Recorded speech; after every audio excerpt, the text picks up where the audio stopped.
Good evening, everyone, and welcome to the Institute of Politics Fast Forum Summer Series.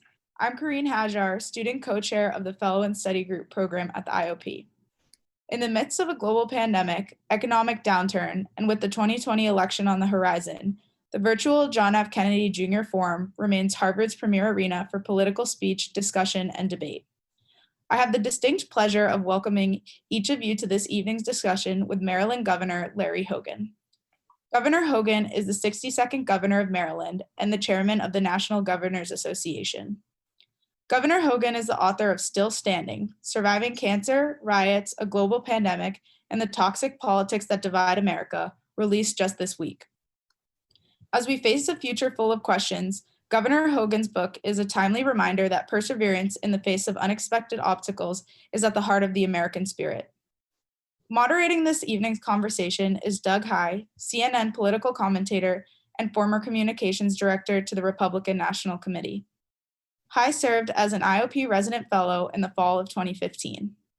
Without further ado, please join me in welcoming Governor Larry Hogan and Doug Heye.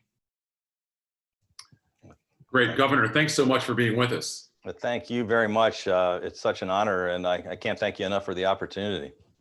Of course. Well, let's get into it because I know we're going to have a million questions and not enough time.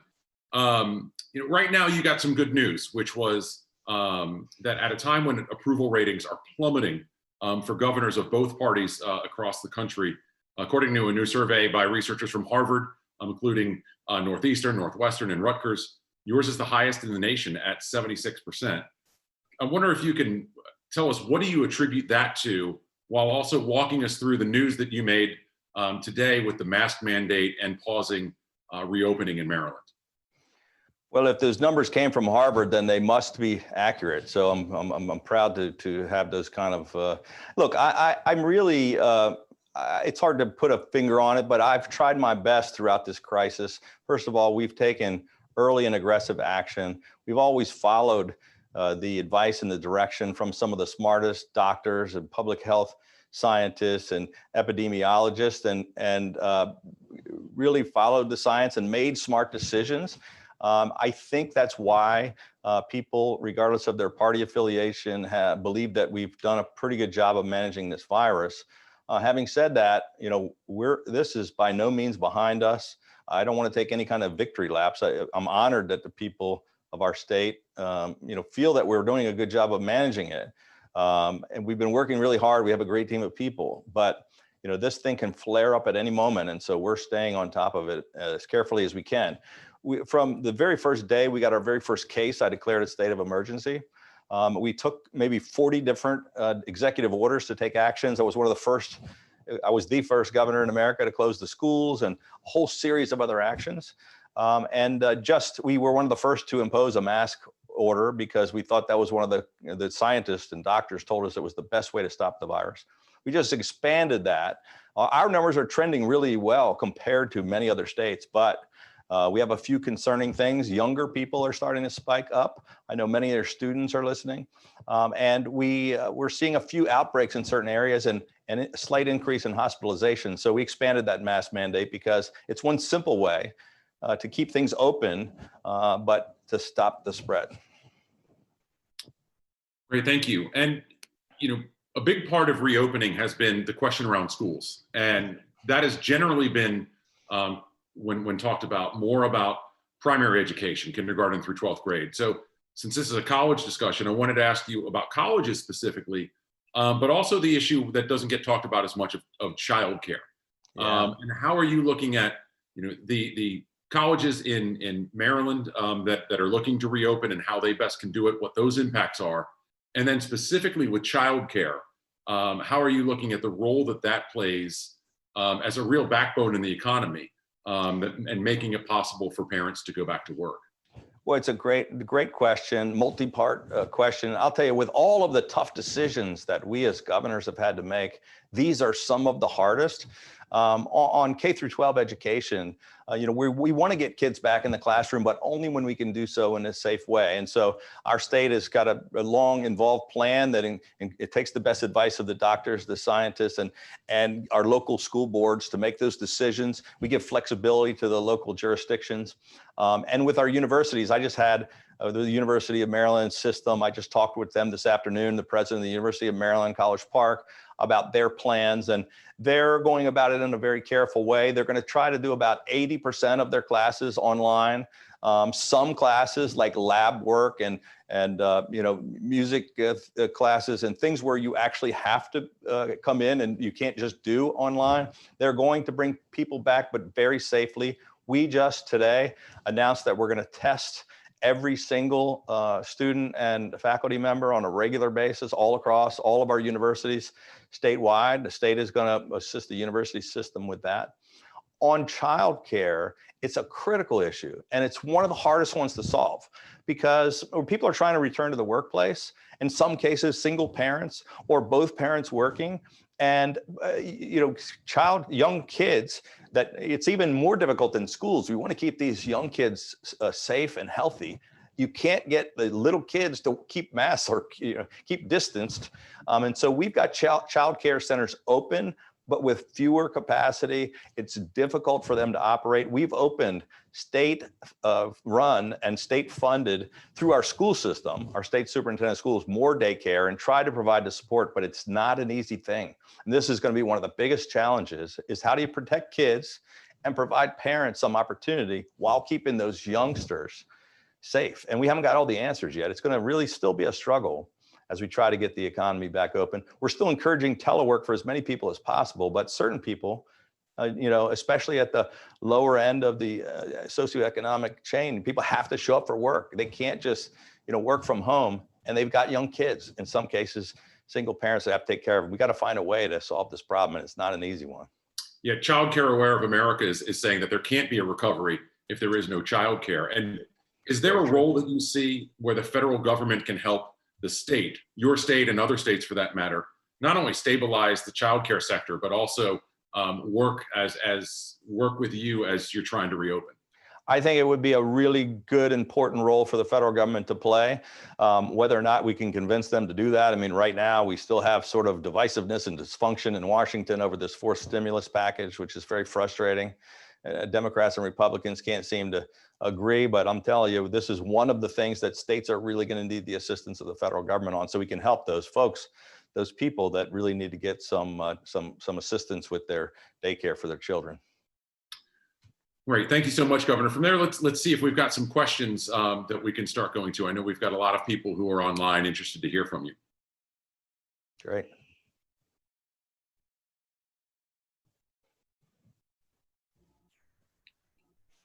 Hi there, Governor Hogan. I really appreciate you taking the time to speak to us, considering the immense amount of responsibilities you have on your plate.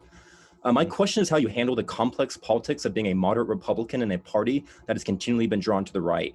And a little bit further from that, considering the demographics of where the country is going and looking at how the map is shaping up for 2020, what does the party look like after Trump? And how does the Republican Party go back to kind of what they had referred to, I believe, after Mitt Romney had lost in 2012 as, I think, the autopsy, right, that the RNC had created of how you branch out to more voters. And it seems that the Republican Party has many ways kind of gone away from that, but you are the new wave, next generation of Republicans. So I'm just curious what your plans are and your thoughts. Wow. Well, that's an excellent, insightful question. Thank you very much. It's something I've been really focused on and talking about a lot.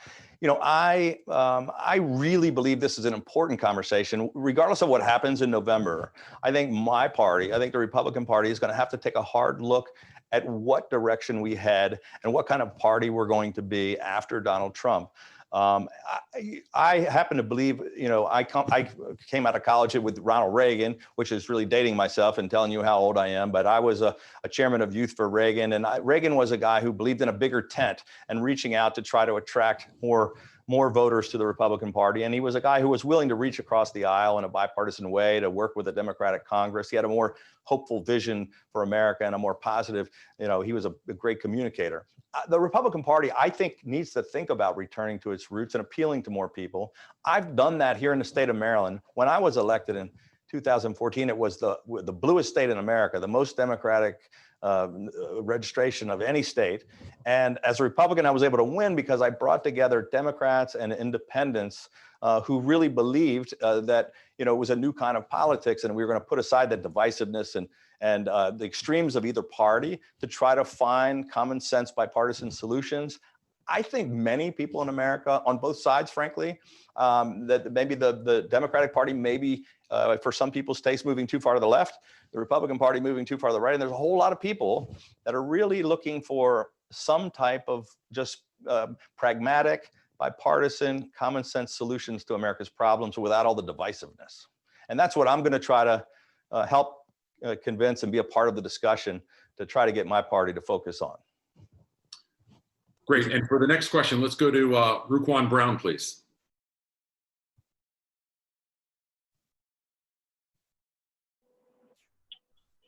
Hey, good evening, Governor Hogan and everybody else listening. My name is Ruquan. I am a rising freshman at Harvard University. Went to high school in Washington, D.C. I played ball there, ran track there, did a bunch of other awesome things. But while I was in high school, also, I lost my stepdad to gun violence, lost a very close teammate to gun violence, lost another teammate to gun violence, and I've actually been experiencing gun violence since I was 5 years old. So when I talk about gun violence and when I start things like my clothing line called Love One to help end gun violence, where we've been able to donate thousands of dollars to help people that are impacted by gun violence, I have a very, very passionate piece and feel about it. And so I also work with March for Our Lives in Youth Congress. And I know that you opted to veto legislation that would close the dangerous loophole in Maryland's laws and require a background check on private sales of long guns. And I'm curious to know, why are you continuing to put Marylanders at risk by allowing? Hey there.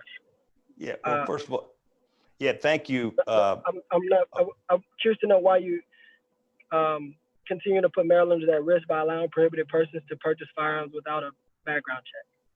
Yeah, well, that's not quite inaccurate, but thank you very much for your passion on this issue. First of all, this is something that I've been working on really hard for the almost 6 years that I've been governor. Maryland has, I believe, the toughest gun laws in America. And I've actually pushed for things like red flag laws and bump stocks and things like that, which a lot of Republicans were pretty angry about me for. But one of the biggest problems, we continue, in spite of those tough gun laws, to have incredible bad problems with gun violence. So it hasn't really solved the problem.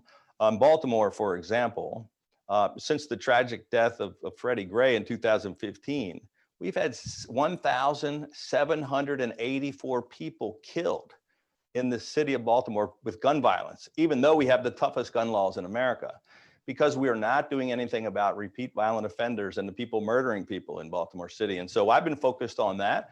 We put together a really tough anti-violent crime bill and illegal gun bill for Baltimore City that we passed through our 70% Democratic legislature nearly unanimously in the Senate. It was killed in the House of Delegates, in our House chamber. It was really unconscionable after we've had 350 murders a year in a city of Baltimore with only 600,000 people. I'm sorry that you personally have experienced those terrible tragedies in your own life coming in Washington, D.C. I can tell you Baltimore City is far worse than Washington, D.C. And I've made it my mission to try to focus on these issues, but I can't get the cooperation of some of the Democrats in our state house. And I'm going to keep fighting to try to do something about the gun violence in our cities. But it's not just gun registration laws. We got to do something about the people who are actually shooting people in the streets. And that's what I've been trying to focus on the illegal activity. Great, thank you, Governor. Next question will go to Victor Flores. Victor.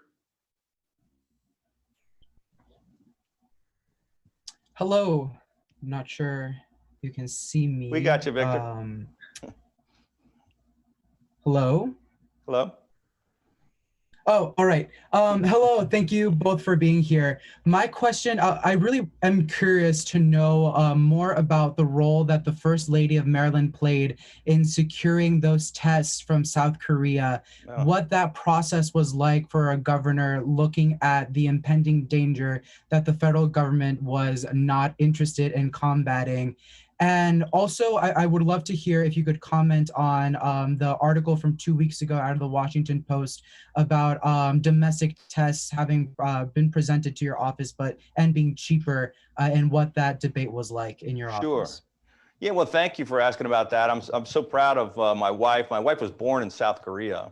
If you look back to March, it seems like a lifetime ago, but just a few months ago at the beginning of this crisis, there were very little testing going on in America. It's the key to stopping the virus. I've been very critical about the fact that there was no federal effort no real coordinated federal strategy about testing. And so all 50 states were on their own. At the time, President Trump said, this is something the governors have to do. There was very little availability of test kits and test materials in America. At early March, we'd only done 2,800 tests on the whole country. At the time, we were going to great lengths to do whatever it took. My wife and I got on the phone with the Korean ambassador. We have a great relationship with South Korea. President Moon, who we've had a chance to meet with, helped us with a Korean company acquire 500,000 test kits. Korea did an excellent job on testing. We were able to fly them in. It was a long, involved 22-day process flying this supply of life-saving test kits into our state of Maryland. My wife was very involved, but it took 8 state agencies and working with the Korean government and customs and all kinds of things. And it really was quite an accomplishment, but it shouldn't have had to happen. We should have had those availabilities here in America. There was a story in the Washington Post, somebody says, they sent an email to us 2 or 3 weeks after we did that, saying they had plenty of tests, but I don't know anything about it. I can tell you if there were tests available here in America, we certainly wouldn't have spent 3 weeks negotiating with another country and jumping through hoops and working all night long to try to do this unprecedented thing. At the time when we got those tests, it was more than the top 4 states in America had combined. And the governor of New York, said he wished he had thought of it first. Great, thank you. And I believe our next question is coming from Karine.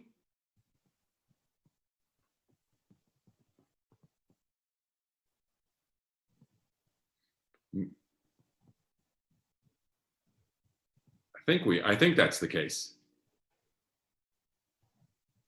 Here's Karine. You're on mute. Oh, great. Okay, sorry. I was having some Wi-Fi issues. Found a good spot. So thank you again both for being with us. Governor, I was wondering if you could talk a little bit about voting come November and the president's comments today and how you hope, voting will pan out in Maryland. Sure. Well, I thought the president's comments were really uncalled for and didn't make any sense.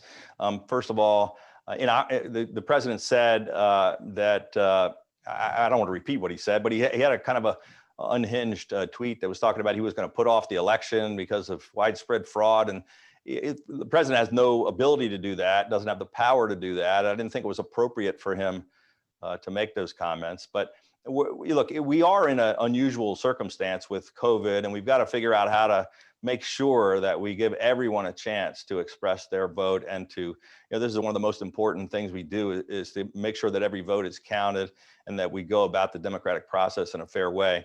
In our state, we're one of only 14 states in the country where we've taken the action to mail an application for absentee ballot to every single voter. There are only 14 states that are either mailing ballots or applications for ballots. And I think it's because we want to we're encouraging people to vote by mail if they possibly can.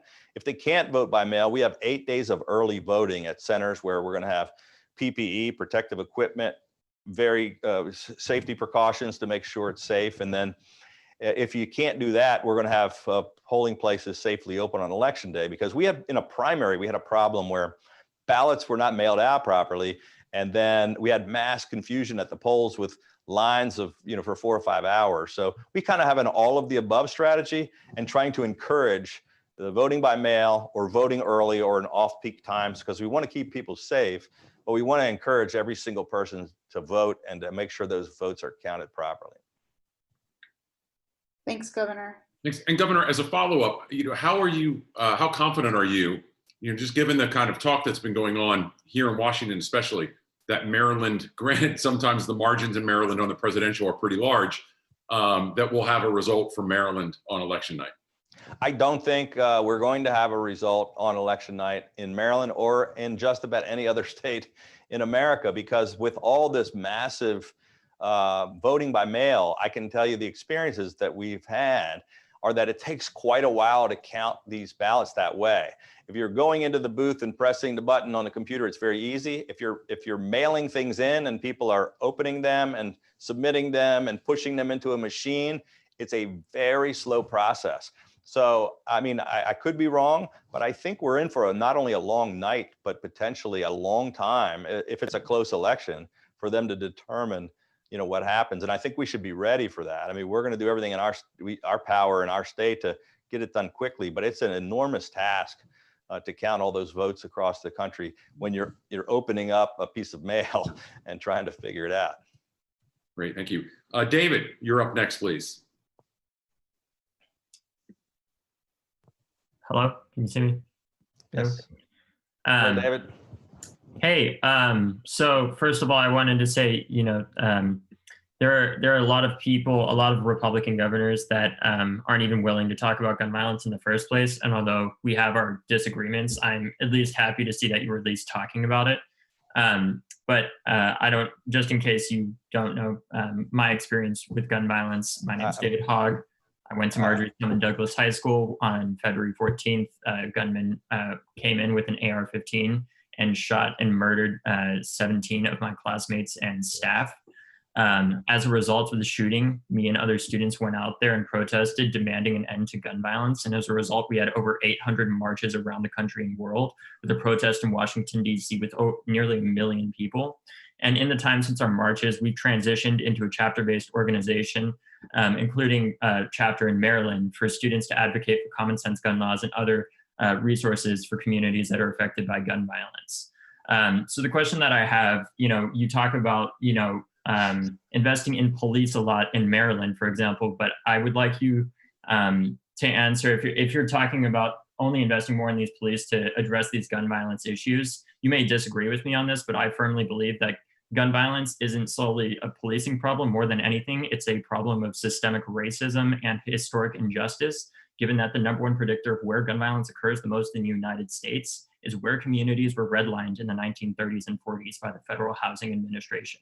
These shootings are results of injustice. So that's kind of what I want to get at is, like, if you care about Baltimore, if you care about all these, you know, different things in the crime that's going on there, then why did you veto the red line, right? That had a $900 million investment for the city to build a new transit line that also would have helped desegregate the city. And also, why would you have vetoed a bill that would have given over $3.5 million to community-based, hospital-based violence intervention programs that are some of the best programs at doing what they do in the communities that are the most affected by gun violence? You seem to be very willing to invest in police and give them hundreds of millions of dollars, but when it comes to investing in these communities with these bills, you didn't do that. Well, so well, thanks for the long question, and let me just correct some of those things that you just said. No governor in the history of Maryland has ever invested more in Baltimore City. I'm not just investing money in police, although we are trying to address the immediate problem of stopping the 350 murders. We're also have been doing more than anybody ever before to get at the root problems that are causing some of these problems in the inner city. So for 6 years in a row, we've put record investments into education. We've put more money into job training. We've gone in and invested to remove 15,000 blighted properties in some of these underprivileged neighborhoods, and to invest billions of dollars in private sector. We've put in state money to help spur investment and redevelopment of some of these these neighborhoods. And all of that, we haven't magically made all of the 50, 60 years of problems in the inner city disappear. I'm not a magician, but we have invested quite a bit to turn them around. With respect to, let me just finish, because you have a very long question there.